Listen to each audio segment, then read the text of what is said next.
Article 13, Mitigating Circumstances. The following are mitigating circumstances. Number 1, those mentioned in the preceding chapter when all the requisite necessary to justify or to exempt from criminal liability in the respective cases are not attendant. Number 2, that the offender is under 18 years of age and over 70 years. In the case of the minor shall be proceeded against in accordance with the provision of Article 80. Number 3, that the offender had no intention to commit so grave wrong as that committed. Number 4, that sufficient provocation or threat on the part of the offended party immediately preceded the act. Number 5, that the act was committed in the immediate vindication of a grave offense to the one committing the felony delito, his spouse, ascendants, or his relative by affinity within the same degrees.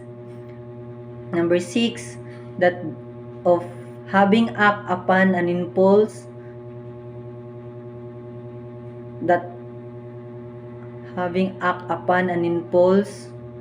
so powerful as natural to have produced passion or obfuscation. Number 7, that the offender had voluntarily surrendered himself to a person in authority or his agent, or that he had voluntarily confessed before the court prior the presentation of evidence for the prosecution. Number 8, that the offender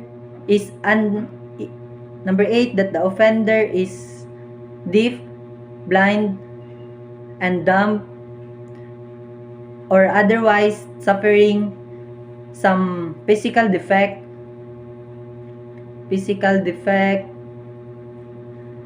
which those restrict his means of actions, defense, or communication with his fellow beings.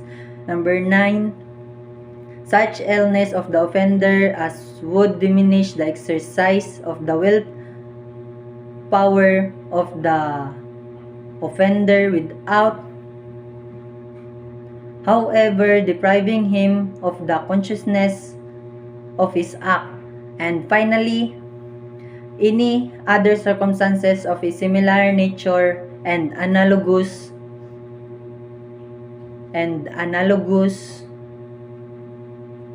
to those above mentioned.